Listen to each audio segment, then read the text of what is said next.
Olá, eu sou a professora Denise Pedrinho, eu sou coordenadora do mestrado e doutorado em agronegócio sustentável da Uniderp e eu fui convidada para falar hoje um pouco com vocês sobre as técnicas de propagação de plantas medicinais.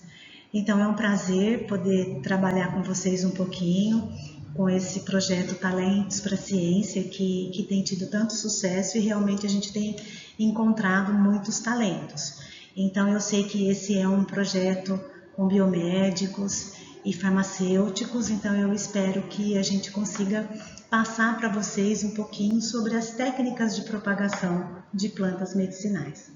Eu sou engenheira agrônoma e, como eu disse para vocês, eu trabalho aqui na Uniderp há muitos anos, tanto no curso de agronomia quanto no mestrado e doutorado em agronegócio sustentável.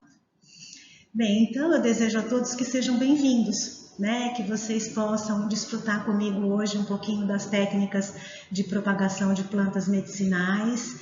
E por que é importante a gente falar um pouco sobre as técnicas de propagação de plantas? Porque essas técnicas, esses métodos, que vão garantir o sucesso das plantas a campo. Então, quando essas plantas vão para o campo, se foram mudas muito bem produzidas, são plantas que vão ter sucesso, né? Cuja produção ela será efetivada. Então, é primordial que a gente faça e entenda sobre a produção de mudas, que isso vai fazer toda a diferença no campo futuramente. Então sejam bem-vindos. Essas técnicas que nós vamos falar um pouquinho hoje, elas contemplam a propagação sexuada e assexuada de plantas medicinais, e eu vou dizer para vocês como isso acontece, né, durante essa oficina, e espero que vocês possam entender e gostar. Espero que gostem, tá bom? Então vamos lá. Então a propagação, como eu falei, ela é essencial para o sucesso do cultivo. E essas técnicas, elas permitem, quando bem aplicadas, que a campo as plantas produzam com qualidade, né? Que elas consigam suportar e superar os intempéries do meio, né? Temperaturas diferentes, às vezes alguma escassez de água. Então é fundamental que as mudas elas tenham essas características de qualidade. Então nós vamos falar um pouquinho sobre isso hoje. A propagação sexuada é a propagação por sementes. Então como é que isso acontece? As sementes elas são indivíduos, né, que são produzidos pelas plantas e essas sementes elas têm características. Então, quando a gente trabalha com sementes que não são domesticadas, que são aquelas sementes que nós colhemos da própria planta direto no campo, muitas vezes, e colocamos essas sementes para germinar, elas vão ter uma variabilidade genética muito grande. Mas, quando se trata de sementes certificadas ou híbridos, a qualidade é maior. Então, essas plantas, elas são melhoradas geneticamente. A semente, ela é melhorada geneticamente. Então, o que acontece? Se vocês observarem essa foto, as plantas que são provenientes de sementes híbridas ou certificadas, elas têm uma uniformidade melhor. Não são idênticas umas das outras, mas têm características semelhantes e uniformes. Se a gente tem uma semente que ela não é um híbrido, que ela não é melhorada geneticamente, então ela não tem essa uniformidade. Cada indivíduo é único e tem características diferentes. Então isso faz com que muitas vezes umas sementes se desenvolvam mais que outras e gerem plantas diferentes, né? Plantas que são mais desenvolvidas ou menos, porque a propagação sexuada, ela é uma propagação em que cada indivíduo é único e ele tem características específicas, diferentes, embora muitas vezes eles sejam bem semelhantes. Então, a propagação sexuada por semente, ela é uma propagação às vezes muito mais fácil, né? Que a gente compra a semente, muitas vezes certificada, se possível, e coloca essa semente para germinar e você tem um indivíduo, né? Que vai produzir. A semente, quando ela não é um híbrido ou não é certificada, que é aquela semente que muitas vezes a gente pode colher no quintal, ou enfim, né? Que ela não tenha essa certificação, ela vai germinar, porém diferente. Ela pode ter características inferiores quando comparadas com sementes provenientes de híbridos, né? Então essa é uma diferença. Mas para vocês entenderem melhor, eu aqui então eu defini um pouquinho, né? As espécies silvestres são aquelas espécies que sementes são colhidas delas diretamente e elas têm uma variabilidade genética muito grande. Então são indivíduos muito diferentes quando semeados, né? Não são iguais, são irregulares. E quando nós compramos sementes certificadas, que é o que nós chamamos de sementes agronômicas, essas sementes são plantas geneticamente melhoradas e essa genética ela permite que as plantas tenham mais uniformidade e uma menor variabilidade. Porém, essas sementes elas podem ter dormência. O que é dormência? É quando você coloca uma semente para germinar e embora você dê todas as condições para ela germinar, ela não germina. Então ela tem um impeditivo, que pode ser um impeditivo físico ou fisiológico. Se for físico, normalmente é uma semente que tem um tegumento rígido, né? Se for fisiológico, é porque é uma semente que pode estar imatura, foi colhida fora da época, ou ela pode ter tido algum problema embrionário e que o embrião não tem viabilidade. Aí é feito uma técnica para superar essa dormência. Não é exatamente o que nós vamos falar aqui, mas é para que vocês entendam que se porventura você coloca uma semente para germinar, dá todas as condições e ela não germina, ela pode ter dormência. Então aí, dependendo da semente, nós temos que proceder com uma técnica para superar a dormência. Essa técnica pode ser submeter a semente a uma água quente, pode ser uma escarificação, né? Química, pode ser você lixar um pedacinho da semente quando há possibilidade disso, porque se elas forem muito pequenas não é possível. Então o tratamento para superar a dormência, ele vai depender do tipo de semente, do tamanho da semente, né? Então, mas é uma característica que pode acontecer em se tratando de propagação sexuada, que é realizada por sementes, tá bom? Aqui no caso da propagação sexuada, o que nós separamos para falar com vocês um pouquinho? Nós separamos a espécie camomila. A camomila, ela é uma espécie medicinal muito utilizada para chá e ela é propagada por semente. Então, normalmente a gente compra a semente da camomila, nós vamos ver isso na nossa aula prática, na nossa oficina. E essa semente, ela é colocada para germinar em um recipiente adequado, e ela vai se desenvolver no início num recipiente pequeno e depois ela vai para o campo. A camomila é muito fácil da gente conseguir cultivar, porém, tem sempre um porém, ela precisa de regiões de clima mais ameno, ou em regiões mais quentes, a gente precisa trabalhar com a camomila em épocas mais frescas do ano.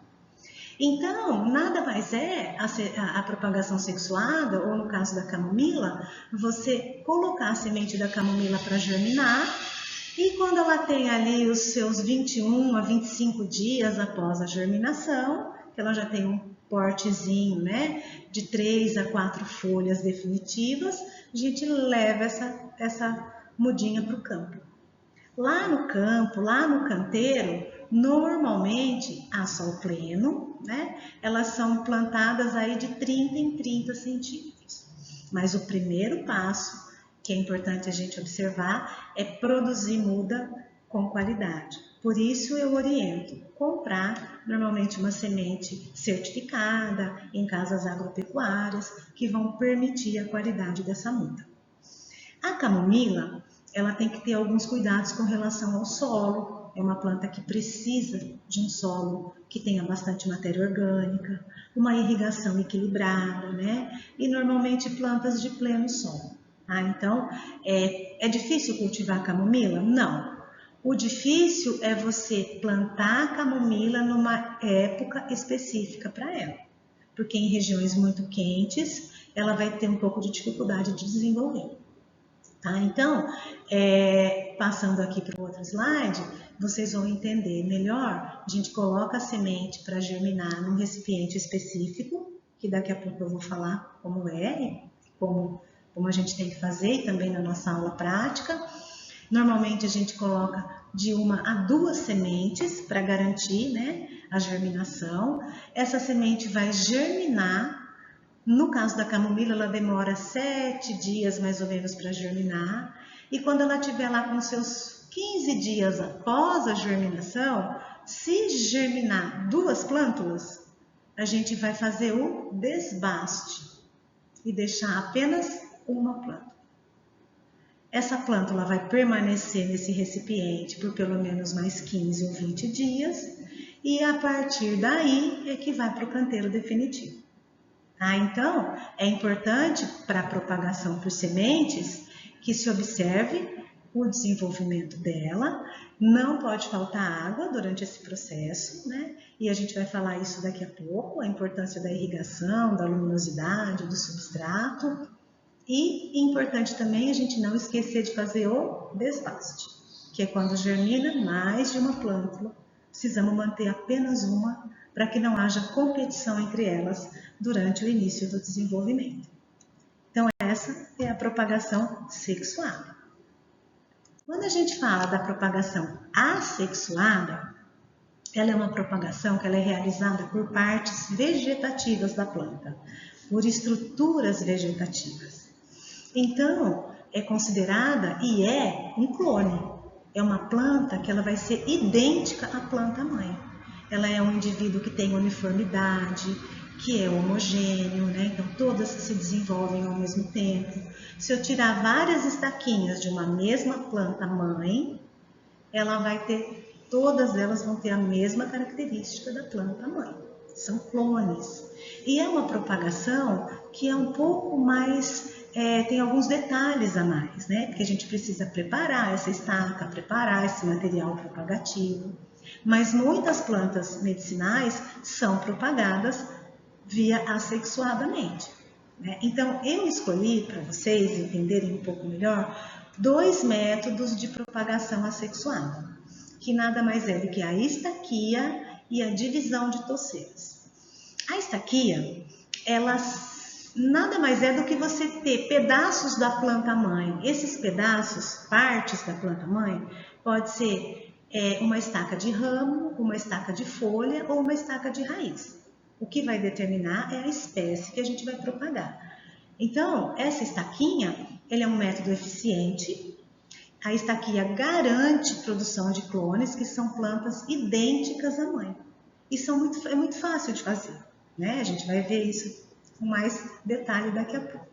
A divisão de toceiras, ela consiste quando você separa partes da planta mãe. Então, você tem uma planta que tem muitas brotações e raízes, essa planta ela é dividida e isso é chamado de divisão de toceira, que é um método muito eficaz para plantas que formam toceiras. Então, um exemplo para a estaquia é a hortelã e um exemplo para a divisão de toceira é o capim-cidreira ou o capim-limão, certo? Então, aqui a gente tem o exemplo, né, da estaquinha da hortelã, como é que ela é retirada da planta mãe, e aqui a divisão de toceiras do capim-cidreira, certo? Isso é muito tranquilo. Como é que é feito isso, né? Então, a gente separa ali uma estaquinha da hortelã, que ela vai ter várias folhas.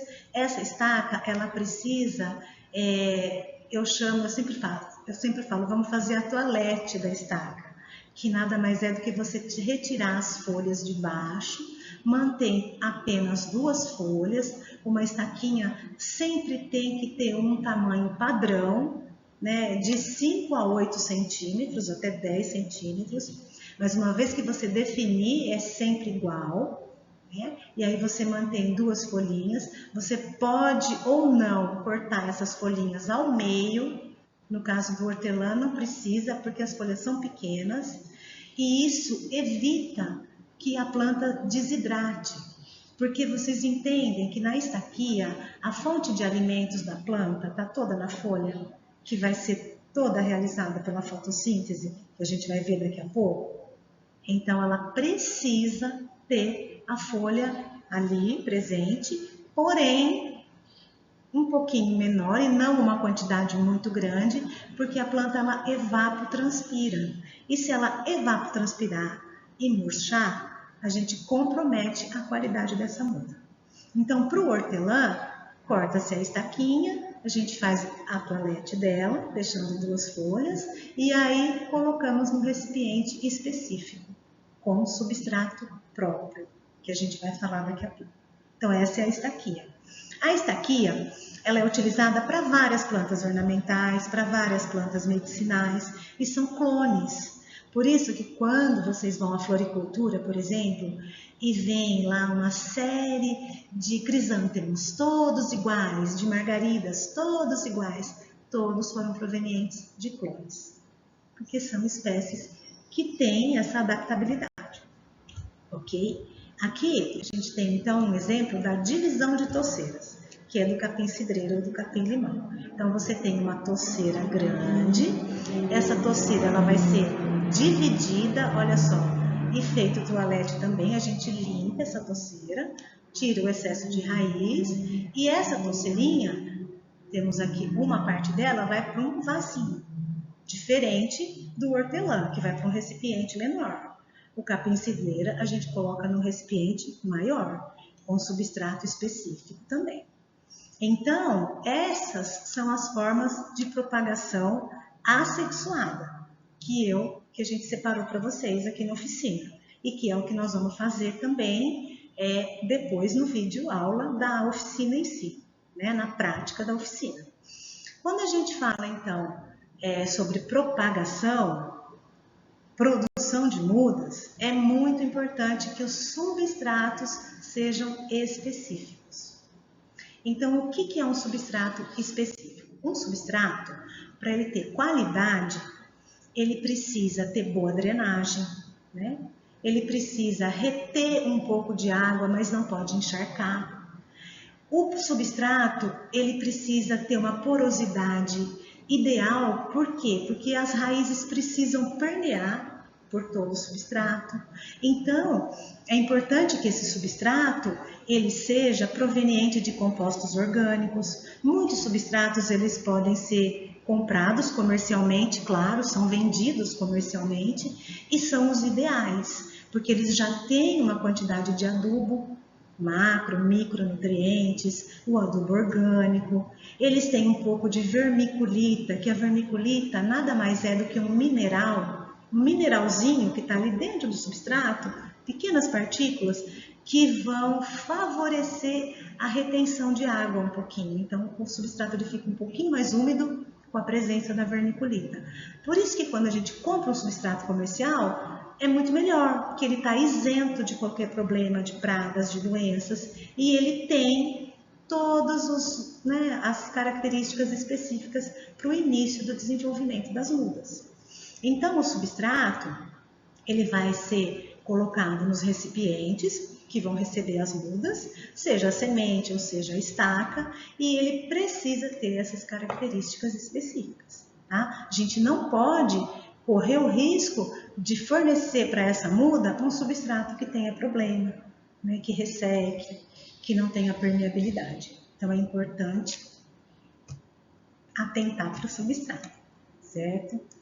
Quando a gente fala em recipientes para a produção de mudas, a gente pode trabalhar com recipientes que são tubetes de PVC, né, que são retornáveis, usa e retorna, que são bastante sustentáveis, vamos dizer assim, e uma vez que eles são utilizados, eles podem ser reaproveitados, desinfetados e lavados e tudo mais, né?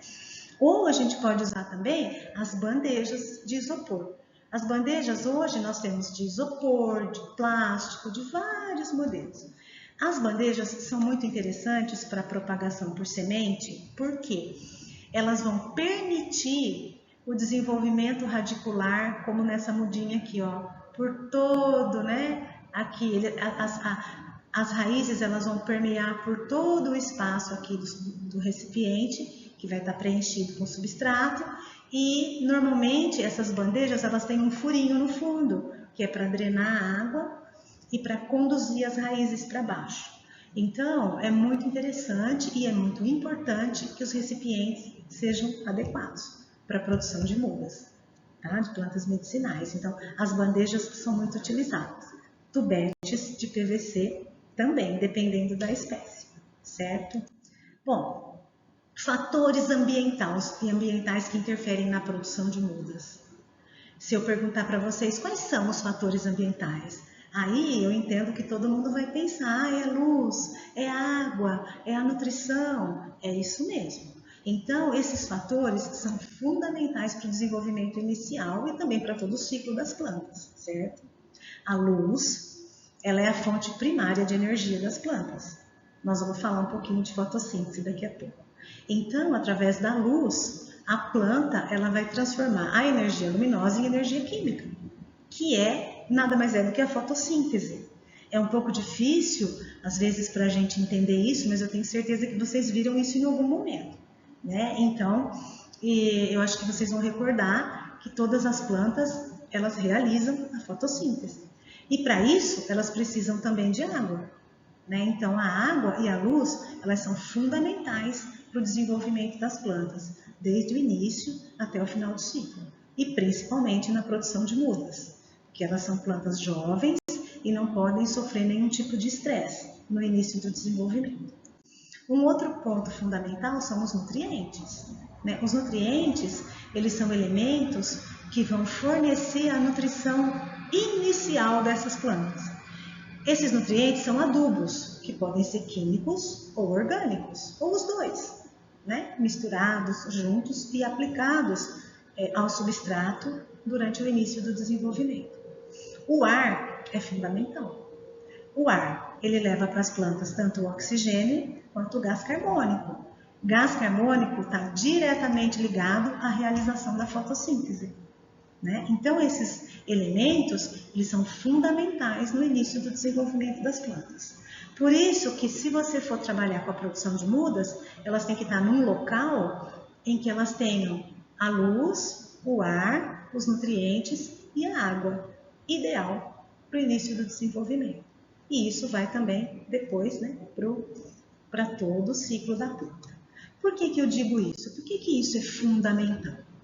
Porque quando a gente fala em fotossíntese, o que é a fotossíntese? Eu imagino que vocês saibam, né? Com toda certeza. Então, para ficar um pouco mais claro, né? As plantas, elas absorvem água e sais minerais, que são nutrientes, sempre pelas raízes. Por isso que é fundamental um substrato ideal, né? Que ele vai permitir que as raízes tenham acesso à água e aos nutrientes. Então, a planta ela sempre vai se alimentar pelas raízes, certo? E a planta ela sempre vai respirar e absorver CO2 pelas folhas. As plantas, elas respiram como nós. Elas absorvem o oxigênio na respiração e liberam o CO2. Porém, para que elas realizem a fotossíntese, as plantas absorvem da atmosfera o CO2, certo? Quando isso acontece? Quando os estômatos estão abertos, a planta vai capturar essas moléculas de CO2 que estão na atmosfera e essas moléculas de CO2, junto com a água, né, com os nutrientes que vêm da raiz, vão se transformar em alimento para ela, que é a fotossíntese. Então, para que isso aconteça eficientemente dentro de uma planta, ela precisa, então, que os nutrientes absorvidos pela raiz cheguem até as folhas. E como é que isso acontece? Através de um vaso condutor chamado xilema. O xilema, que é esse vermelhinho aqui, se você cortar aqui uma fatia desse tronquinho, desse galho, né? E olhar, você vai ver que o centro dele tem esse vaso condutor, chamado xilema, e ele vai conduzir por toda a planta a seiva bruta, que nada mais é do que água e sais minerais diluídos. E essa água e sais minerais vão chegar até as folhas, e aqui nas folhas, quando os estômatos se abrem para evapotranspirar, eles absorvem o CO2, e aqui no cloroplastos, dentro da folha, que é uma organela que vai acontecer a fotossíntese, então ela transforma esse CO2 em outros elementos, em outros produtos, né? Então, CO2 mais água se transforma em glicose, proteína, que nada mais é do que a seiva elaborada, que é transportada por todo o resto da planta por um vasocondutor chamado floema, que é esse verdinho aqui. Então, o vermelhinho, xilema, leva água e sais minerais para toda a planta, chegando nas folhas faz a fotossíntese, tudo que é produzido na fotossíntese através da energia luminosa, do CO2 e da água, ela vai ser translocada por toda a planta, através da seiva elaborada, e nesse processo em que a planta converte, né, a energia luminosa em energia química, ela libera moléculas de oxigênio. Por isso, ela vai purificando o ar, que ao mesmo tempo que ela vai capturar o CO2 para o seu próprio alimento, após a conversão desse CO2 em alimento, ela libera uma molécula de oxigênio. E isso é muito importante, é fundamental. Por isso que eu coloquei os elementos essenciais para o início do desenvolvimento das plantas.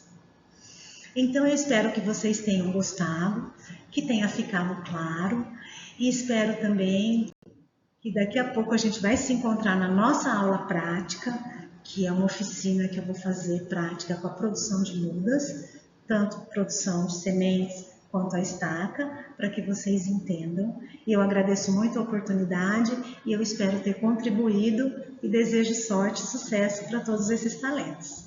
Um abraço!